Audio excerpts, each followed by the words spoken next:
दोस्तों को नमस्कार, welcome to it our study. दोस्तों वीडियो शुरू होने से पहले मैं बता दूं, लाइक शेयर सब्सक्राइब करना बिल्कुल ना भूलें। देखिए यहाँ पर जिन प्याजे से सवाल बार बार पूछे जाते हैं और यहाँ पर हम एमसीक्यूज के फॉर्म में सभी चीज़ों को देखने वाले हैं। तो यहाँ पर ऑलमोस्ट जो परीक्षा बार बार प्रश्न पूछती है उन चीज़ों को देखेंगे और थोड़ा सा डिटेल में जानेंगे ताकि परीक्षा जो क्वेश्चन है उनको करने में आसानी हो। तो सबसे पहले देखेंगे, और फ्री नोट्स आपको चाहिए तो टेलीग्राम पर जरूर जुड़ेंगे।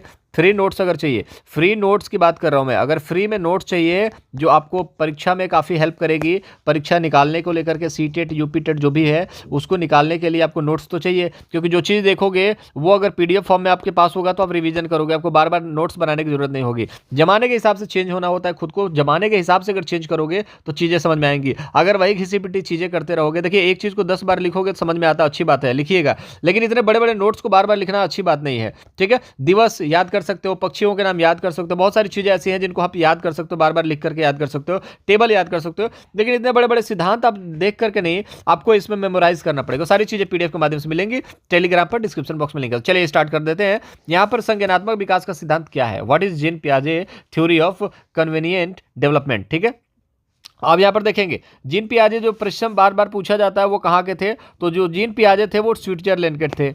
ठीक है, संज्ञानात्मक विकास के संबंध में जीन पियाजे का जो योगदान है वो सबसे ऊपर है। संज्ञान मतलब होता है ज्ञान। ठीक है, ज्ञान का विकास के बारे में इन्होंने मैक्सिमम बात करी थी। वो एक प्रमुख मनोवैज्ञानिक थे स्विट्जरलैंड के। तो यहां पर जो प्रश्न पूछा जाता है कि आपका जो जीन पियाजे थे वो कहां के थे, तो स्विट्जरलैंड के थे। इससे बाहर कुछ भी नहीं पूछने वाला परीक्षा। तो मैं आपको बताऊंगा, फटाफट लाइक ठोक दीजिएगा, फटाफट लाइक ठोक दीजिएगा। जिन्होंने प्राणी विज्ञान में शिक्षा प्राप्त की थी, उन्होंने प्राणी विज्ञान में जो है वो शिक्षा प्राप्त की थी। परीक्षा जो जो पूछती है सारे टॉपिक्स यहां पर कवर करने वाले, एक नंबर इससे बाहर नहीं आने वाला।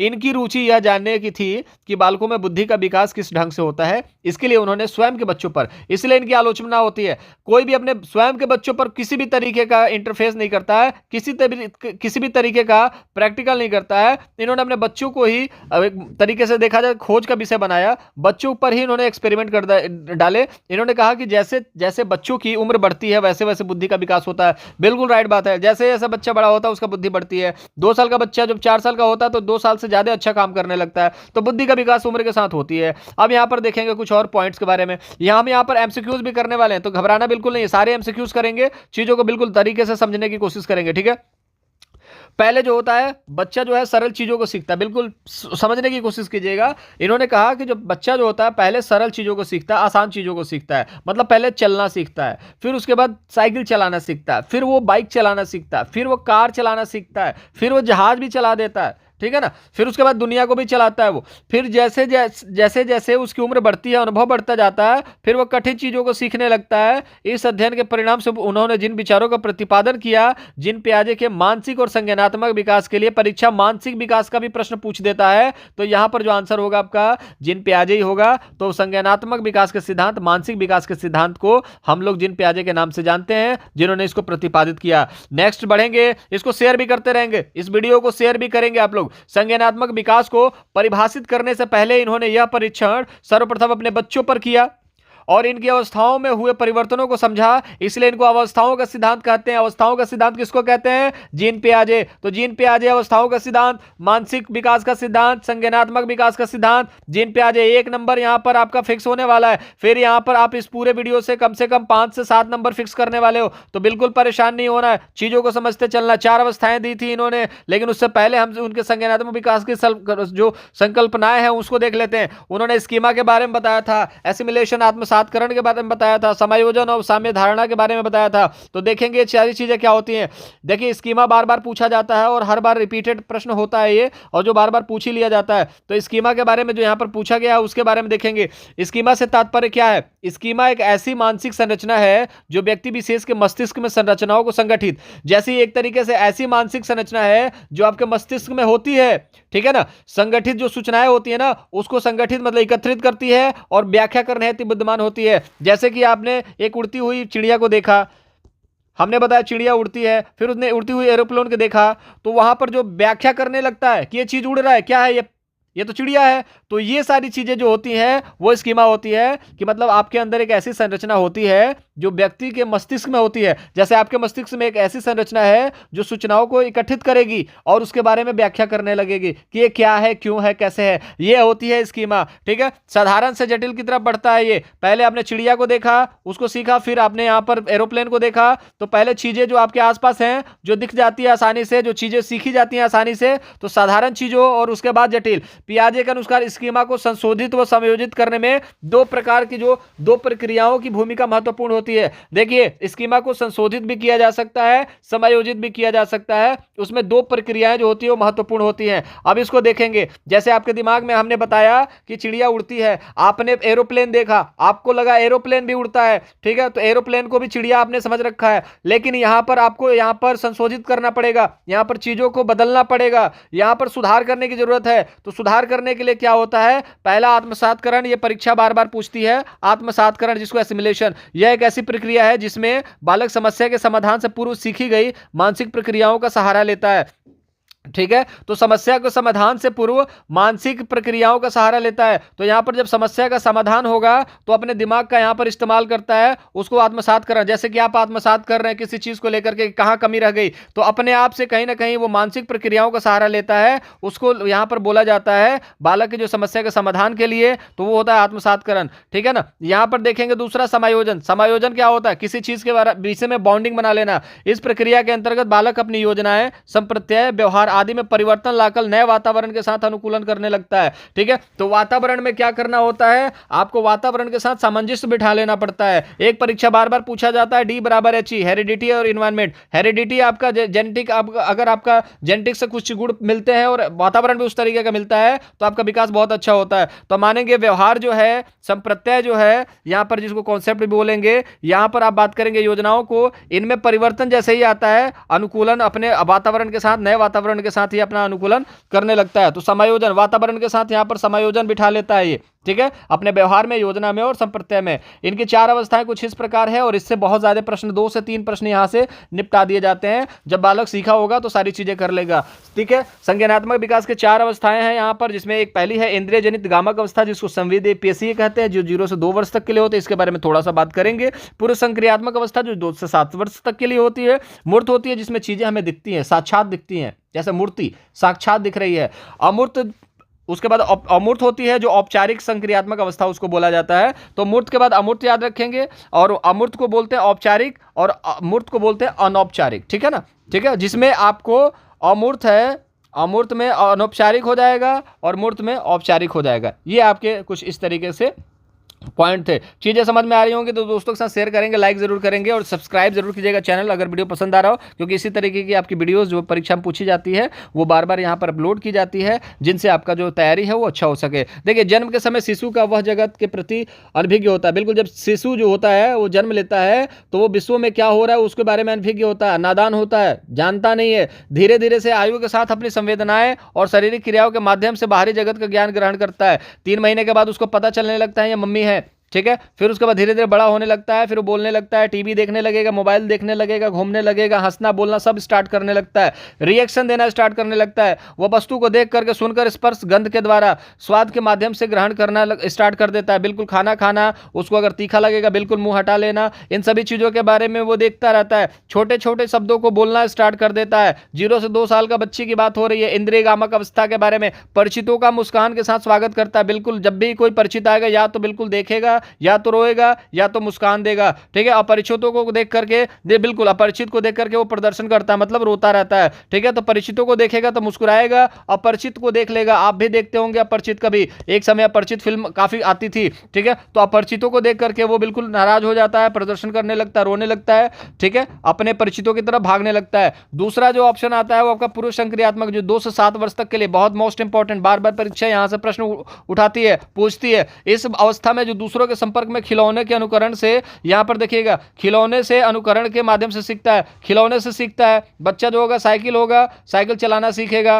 ठीक है, खिलौने के माध्यम से सीखता है। खिलौने की आयुषी अवस्था भी इसको कहते हैं, इसको खिलौने की आयुषी बोलते हैं, खिलौने की आयुषी अवस्था कहते हैं, इसको खिलौने की अवस्था भी कहा जाता है। शैशवावस्था को खिलौने तोड़ने की अवस्था बोली जाती है, यहाँ पर खिलौने की आयुषी अवस्था बोली जाती है। शिशु गिनती गिनना, रंगों को पहचानना, वस्तुओं को क्रम से रखना, हल्के भारी का ज्ञान करना, ये पूर्व संक्रियात्मक अवस्था में ही आती है। ये परीक्षा में पूछा भी जा रहा है और आज पूछा भी गया है। माता पिता की आज्ञा मानना, पूछने पर नाम बताना, घर के छोटे जो छोटे छोटे कार्यों में मदद करना, यहाँ पर छोटे छोटे कार्य, बड़े बड़े कार्य नहीं, छोटे छोटे कार्यों में मदद करना, यहाँ पर यह अवस्था होती है। नेक्स्ट ऑप्शन की तरफ बढ़ेंगे, जो ऑप्शन नंबर 3 है। ये आपका जो तीसरा स्टेज है, जो आपका जीन पियाजे का संज्ञानात्मक विकास है, स्थूल मूर्त संक्रियात्मक अवस्था, 7 से 12 साल की जो अवस्था होती है, इस अवस्था में तार्किक मूर्त मतलब जो साक्षात चीजें होती हैं उसके बारे में तार्किक चिंतन करने लगता है। लेकिन बालक का चिंतन केवल मूर्त प्रत्यक्ष जो चीजें दिखती हैं वहीं तक सीमित होती हैं।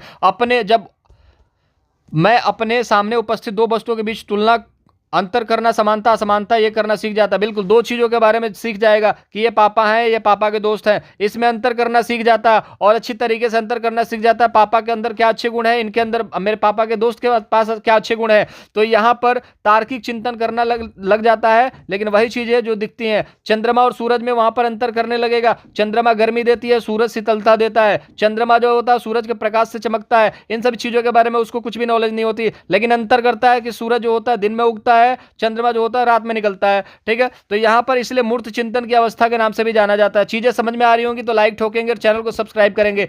समावेशी शिक्षा 8 आवर स्टडी, यहाँ पर आपको सभी बच्चे सीखते हुए मिलेंगे, एक दूसरे के साथ मिलेंगे सीखते हुए। कोई भी यहाँ पर भेदभाव नहीं है, सभी जाति धर्म के बच्चे यहाँ पर पढ़ते हैं। लेकिन यहाँ पर एक ही उद्देश्य है, सीखना, जॉब लेना। जॉब नहीं तो पढ़ाई व्यर्थ, जॉब नहीं तो पढ़ाई व्यर्थ, क्योंकि सीटेड यूपीटेड कर किस ले रहे हैं, शिक्षक बनना। शिक्षक बनना बनाना हमारा उद्देश्य है। ठीक है, फटाफट चीजों को देखते चलेंगे। बालक दिन तारीख समय महीना आदि वर्ष बताने योग्य हो जाता है। उससे पूछा जाएगा कि बेटा कौन सा महीना चल रहा है, तो बोलेगा दिसंबर। दिन कौन सा है बेटा, तो वो बताएगा। ठीक है, कौन सा ईयर चल रहा है बताओगे, तो बताएगा। ठीक है ना, समय भी बताता है, बेटा बताओ कितना टाइम हो रहा है। ठीक है, 4 की जो छोटी सुई है वो 4 पर है और बड़ी सुई है वो 15 पे है, तो कितना बजा, तो बच्चा बताने लगता है। तो ये जो होता है, जो चीजें दिखती हैं उसको बोला जाता है मूर्त संक्रियात्मक अवस्था। उत्क्रमणीय शीतलता पाई जाती है, इसीलिए पलावटी अवस्था भी नाम से जाना जाता है। ठीक है, पलावटी अवस्था के नाम से भी इसको जाना जाता है। यहाँ पर शीतलता पाई जाती है। ठीक है ना, शीतलता वाली अवस्था होती है, इसको बोला जाता है औपचारिक संक्रियात्मक, जिसको अमूर्त बोला जाता है। अब पहले क्या था कि मूर्त था, जो चीजें दिखती थी उसके बारे में बताया, लेकिन अब जो चीजें नहीं दिखती है उसके बारे में यहां पर बताया जा रहा है। जो 11 से 15 साल, इसी अवस्था में यहां पर आपको देखेंगे तूफान वाले बच्चे निकलते हैं, जिसमें हार्मोनल कहीं ना कहीं डिसबैलेंस होता है, हार्मोन्स बहुत तेजी से और अचानक निकलने लगते हैं। आज परीक्षा में यह प्रश्न पूछ भी दिया गया है। औपचारिक संक्रियात्मक अवस्था के बारे में पूछा गया। बिल्कुल परेशान नहीं होना, सारी चीजें समझ में आएंगी। पेपर में एक प्रश्न भी इधर उधर से नहीं होने वाला। चीजें सीखते हुए चलनी है। 11 से 14 वर्ष के आगे की अवस्था होती है ये। ठीक है, 11 से 14 वर्ष तक की आगे की अवस्था होती है। इसमें आप 11 से 14 वर्ष माना जाता है, लेकिन इससे आगे की भी अवस्थाएं इसमें जोड़ दी गई हैं। इस अवस्था में किशोर मूर्त चीजों अमूर्त चीजों के बीच में चिंतन करने लगता है। ठीक है ना, अब इसमें देख लिया कि पापा ऐसे हैं, पापा के दोस्त ऐसे हैं, इन दोनों में कंपैरिजन कर लिया, पापा अच्छे हैं, पापा के दोस्त बुरे हैं। लेकिन वो अब यहां पर देख लिया कि पापा कैसे हैं, तो पापा के दोस्त भी ऐसे हो सकते हैं। तो ये मूर्त चिंतन के अमूर्त चिंतन की तरफ देखने लगता है। अगर पापा के दोस्त ऐसे हैं तो फिर पापा के और भी दोस्त होंगे, वो भी इसी तरीके के होंगे। तो इस तरीके का जो है अमूर्त के साथ अमूर्त चिंतन करने लगता है। तो सारे को करना समझना, जैसे देखिए कार्यों में अंतर करना भी समझने लगता है। तार्किक ज्ञान की जो समझ होती है मैक्सिमम होती है। कल्पना की इसको बोला जाता है, कल्पना भी इसमें करा जाता है, इसलिए इसे तार्किक चिंतन की अवस्था के नाम से भी जाना जाता है। देखिए, तार्किक चिंतन की जो अवस्था होती है वो औपचारिक अवस्था होती है। ठीक है, औपचारिक संक्रियात्मक अवस्था। लेकिन तर्क करने लगता है, वो किस में करने लगता है, मूर्त में तर्क करता है। लेकिन अमूर्त में तो तर्क का कहीं ना कहीं तर्क का बहुत सारा तर्क कर देता है, ये कोई दिक्कत वाली बात ही नहीं है इसमें तो। ठीक है, तर्क की जो समझ होती है बहुत ज्यादा हो जाती है।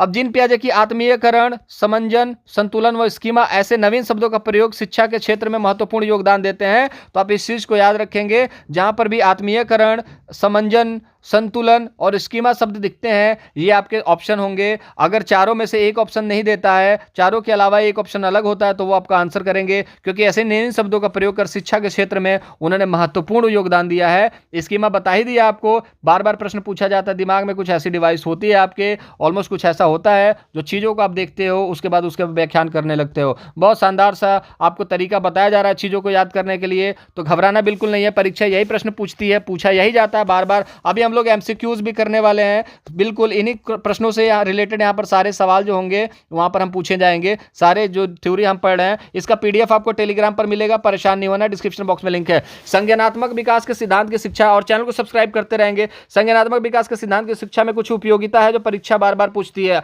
कोई नहीं पढ़ाएगा, यही सारी चीजें परीक्षा में पूछती है। ऊपर ऊपर से सभी पढ़ाते हैं, सभी लोग आपको एजुकेशन देंगे ऊपर ऊपर से, लेकिन डिटेल भी कभी कभी पढ़ना बहुत जरूरी है। आप भी बहुत सारे लोग वीडियो को बंद कर चुके होंगे, लेकिन यहां पर देखेंगे पियाजे ने अपने सिद्धांत का प्रयोग शिक्षा के क्षेत्र में करते हुए अनुकरण वकील की क्रिया को महत्व दिया है। शिक्षकों का अनुकरण व खेल विधि से शिक्षण कार्य करना चाहिए। इनका कहने का मतलब है कि जो इन्होंने अपने जो सिद्धांत में बताया है कि ये जो वकील की क्रिया को महत्व दिया है, ठीक है। वकील क्या करता है? वकील क्या करता है? केस लड़ने का कार्य करता है, ठीक है ना, सही गलत का भेद जानता है। शिक्षकों को अनुकरण व खेल विधि से शिक्षण करना चाहिए। तो यहां पर जो शिक्षक हैं उनको अनुकरण कराना चाहिए बच्चों का, और खेल विधि के द्वारा बच्चों को सिखाना चाहिए। क्या जी कहते हैं कि बच्चे जो देखिए जी कहते हैं, प्याजे जी कहते हैं कि बच्चे सीखने में धीमे होते हैं, उन्हें दंड नहीं देना चाहिए। तो यहां पर क्या जी हो गया? यहां पर प्याजे जी होगा, ठीक है जी, बिल्कुल। देखिए जी, प्याजे जी कहते हैं कि यहाँ पर जो सीखने में धीमी गति होती है इसलिए उन्हें दंड नहीं देना चाहिए। बच्चों को कई बार मारा जाता है, पीटा जाता है कि तू इतना बड़ा हो गया, तुझे ये नहीं आता, तुझे वो नहीं आता। तो हर बच्चे का आईक्यू अलग होता है, वातावरण अलग होता है, जीन अलग होता है, तो चीज़ों को देखना है। बच्चे सीखते धीरे धीरे, लेकिन दंड नहीं देना है। दंड देने से निष्क्रिय होते हैं बच्चे, ठीक है। दंड देने से निष्क्रिय होंगे, सीखना बंद करेंगे, अधिगम बंद करेंगे और स्कूल आना बंद करेंगे, ठीक है। फिर देश को ही नुकसान होने वाला है। हर एक देश का बच्चा, यहाँ पर एनईपी में क्या है, हर एक देश का बच्चा न्यू एजुकेशनल पॉलिसी में यहाँ पर साक्षर होना चाहिए, बिल्कुल। तो टीचर को भी इसका ध्यान देना बहुत ज्यादा जरूरी है। प्याजे के सिद्धांत के अनुसार अभिप्रेरणा और बालक दोनों ही अधिगम का विकास के लिए आवश्यक है। इन दोनों को शिक्षा में प्रयोग करना उचित होगा। आप देखिएगा, शिक्षा के सिद्धांत में अभिप्रेरणा को जरूरी रखना है और बालक को, दोनों को ही यहाँ पर बहुत ज्यादा जरूरी है। बालक के पास अगर मोटिवेशन होगा तो काम करेगा, और मोटिवेशन के पास बालक भी होना चाहिए, नहीं तो मोटिवेशन क्या करेगा। इन दोनों का शिक्षा में प्रयोग बहुत ज्यादा जरूरी है। बालक को अगर शिक्षा में नहीं रखोगे तो बालक बाहर हो जाएगा। बिना बालक के शिक्षा किसको दोगे? और बालक को मोटिवेट ही नहीं करोगे तो बालक मोटिवेट होगा नहीं, तो पढ़ेगा नहीं, क्योंकि अभिप्रेरणा बहुत ज्यादा इंपॉर्टेंट है। शिक्षकों व अन्य व्यक्तियों को बच्चों की वृद्धि का मापन उसकी व्यवहारिक क्रियाओं के योग के आधार पर करना चाहिए। आप इस चीज को याद रखेंगे, अंक इज जस्ट नंबर, ठीक है। जो आपका ग्रेड है जस्ट नंबर, आपका जो योग्यता का आधार होना चाहिए वो व्यवहारिक क्रियाओं पर होना चाहिए। आजकल स्कूलों में आप इस चीज को देखते भी हैं कि व्यवहार के आधार पर ग्रेड भी दिया जाता है आपके सर्टिफिकेट में। तो यहां पर यह चीज बताया गया है, अन्य व्यक्तियों को बच्चों की बुद्धि का मापन जो है और व्यवहार की क्रियाओं की योग के आधार पर मिलना चाहिए। तो ये आपका जो प्रश्न है बार बार पूछ दिया जाता है। फटाफट अब हम क्वेश्चन आंसर सेशन की तरफ बढ़ेंगे। सीता ने हाथ में दाल चावल खाना सीख लिया, हाथ से दाल चावल खाना सीख लिया। जब से दाल और चावल दिए जाते हैं मैं दाल चावल मिलाकर खाने लगती है। उसने चीजों को करने के लिए अपने स्कीमा में दाल और चावल खाने डैश कर लिया। क्या कर लिया आप बताएंगे? फटाफट करेंगे आंसर। इसका जो राइट आंसर होगा वो होगा अनुकूलित, ठीक है। समायोजित नहीं किया है, इसका गलत आंसर नहीं करेंगे। अनुकूलित जो होगा उसने क्या किया, दाल और चावल को मिलाकर के खाने लगती है। अब चीजों को अपने स्कीमा में दाल और चावल को अनुकूलित, मतलब कि दाल और चावल को लेकर के अपने दिमाग से और वातावरण से उसने सामंजस्य अनुकूलन कर लिया, ठीक है। तो यहां पर जो होगा अनुकूलित ऑप्शन आपका थर्ड जो होगा वो सही होगा। पियाजे के अनुसार संज्ञानात्मक विकास की द्वितीय अवस्था है, मैंने आपको पहले ही बताया था ज्ञानेंद्रिय अवस्था थोड़ा सा घुमा करके प्रश्न पूछता है। तो ज्ञानेंद्रिय अवस्था होती है 0 से 2 के लिए। औपचारिक जो होती है जिसको हम अमूर्त बोलते हैं 11 से 15। मूर्त जो दिखती है वो होती है 7 से लेकर के आपकी 11, और जो पूर्व संक्रियात्मक जो सेकेंड अवस्था होती है वो 2 से लेकर के 5 वर्ष। तो आपका जो ऑप्शन नंबर 3 होगा वो राइट होगा। इसी तरीके का प्रश्न पूछा जाता है, आपको करोगे इससे बाहर एक भी प्रश्न नहीं आने वाला। तो फटाफट शेयर दोस्तों के साथ जरूर करेंगे वीडियो पूरा देखने के बाद, और चैनल को सब्सक्राइब जरूर करेंगे वीडियो अच्छा लगे तो, ठीक है। चैनल के साथ जरूर जुड़ेंगे। समावेशी शिक्षा 8 आवर स्टडी लगातार इस पर बल देता है कि सभी बच्चे सीखेंगे, आगे बढ़ेंगे, सबका साथ सबका विकास। जीन पियाजे के अनुसार प्रस्तुत संरक्षण के प्रत्यय से तात्पर्य है दूसरों के परिदृश्य को ध्यान में रखते हुए दूसरों को प्रत्यक्ष को ध्यान में रखना एक महत्वपूर्ण संज्ञानात्मक क्षमता है, ठीक है। वन्य जीव और वनों का संरक्षण बहुत महत्वपूर्ण है। कुछ भौतिक गुणधर्म वही रहते हैं चाहे बाहरी आकृतियां बदल जाए, बिल्कुल वही चीज है, बिल्कुल सटीक बात है। कुछ गुणधर्म वही रहेंगे चाहे बाहरी आकृतियां बदल जाए, अंदर से चीजें, अंदर से ज्ञान वही रहती हैं। ऑप्शन नंबर जो थर्ड होगा वो आपका राइट होगा। नेक्स्ट क्वेश्चन की तरफ बढ़ेंगे। पियाजे के अधिगम के संज्ञानात्मक सिद्धांत के अनुसार वह प्रक्रिया जिसके द्वारा संज्ञानात्मक संरचना को संशोधित किया जा सकता है कहलाती है। आंसर करेंगे इसका, इसका आंसर करेंगे। जहां पर भी आपको यहां पर दिखता है, क्या दिखता है, स्कीमा, वहां पर आप इसको राइट आंसर करेंगे। स्कीमा जो होगा वो अधिगम से रिलेटेड है, यहां पर संज्ञानात्मक को लेकर के, जहां पर भी संज्ञानात्मक सिद्धांत के अनुसार वह प्रक्रिया जिसके द्वारा संज्ञानात्मक संरचना को संशोधित किया जा सकता है। स्कीमा मैंने आपको बताया है कि इसमें संशोधन करा जाता है। संशोधन के लिए क्या किया जाता है, आपको यहां पर बताया है। संशोधन के लिए यहां पर क्या किया जाता है, यहां पर आप देख सकते हैं संशोधन के लिए यहां पर क्या किया जाता है, संशोधन के लिए यहां पर संशोधन के लिए आत्मसातकरण किया जाता है और समायोजन करा जाता है। ठीक है, आत्मसातकरण और समायोजन। तो ये सारी चीजें जो पढ़ाई जा रही हैं, यही सारे परीक्षा में प्रश्न पूछे जाते हैं। एक 12 साल का बच्चा यह समझता है कि एक मेज का वजन वही रहता है चाहे वह दाएं हो या चाहे वह दाएं और हो या उल्टी हो, उसमें किस सिद्धांत को समझाया गया है। फटाफट आंसर करेंगे इसका आंसर फटाफट आप कमेंट बॉक्स में देंगे, कमेंट बॉक्स में इसका आप आंसर करेंगे। ठीक है, जीन पियाजे के अनुसार अनुकूलन द्वारा होता है, फटाफट बताएंगे इसका क्या होगा, अनुकूलन द्वारा होता है, क्या होता है, इसका आंसर भी आप फटाफट आंसर करेंगे कमेंट बॉक्स में। 5वें 6ठे का आप आंसर करेंगे। 7वें की तरफ बढ़ते हैं। रूही 11 महीने की बच्ची है, वह प्रत्येक सफेद तरल वस्तु को दूध पिलाती है। रूही द्वारा अवधारणा विकास प्रक्रिया का कौन सा प्राथमिक स्वभाव दिखाया गया है। ठीक है, प्रतीक जो है सफेद तरल वस्तु को दूध पिलाती है। ठीक है, एक 11 महीने की बच्ची है, वह प्रत्येक सफेद तरल वस्तु को दूध पिलाती है। ठीक है, तो रूही द्वारा अवधारणा जो होती है वो सामान्यीकरण की अवधारणा होती है। ठीक है ना, नेक्स्ट क्वेश्चन की तरफ बढ़ेंगे। शायद टाइप थोड़ा सा गलत करा था उन्होंने। ठीक है, प्रत्येक वस्तु को कहीं ना कहीं प्रत्येक तरल वस्तु को दूध समझती है। ठीक है, दृष्टिकोण के अनुसार स्कीमा में ज्ञान की एक श्रेणी है, उस ज्ञान को प्राप्त करने की प्रक्रिया दोनों शामिल है। आंसर करेंगे इसका। तो जो भी आपका स्कीमा दिखता है जीन पियाजे, आपको इसको सही करना। प्रश्न इसी तरीके से पूछे जाते हैं। ठीक है, इसी प्रश्नों को घुमा दिया जाएगा। 6 से 8 तक के शिक्षक को अपनी कक्षा में क्या करना चाहिए, इससे ज्यादा पढ़ने की जरूरत नहीं है। आप देखेंगे क्या करना चाहिए बच्चे को, समस्या प्रस्तुत है जिसमें तड़ाधड़ समाधान का आवश्यकता हो। एक अवधारणा को पढ़ाने के लिए केवल मूर्त सामग्रियों का इस्तेमाल किया जाए, केवल निर्धारित पाठ्य पुस्तकों का करना चाहिए, ये गलत। तार्किक बहसों का प्रयोग कर हतोत्साहित करना चाहिए, बिल्कुल गलत।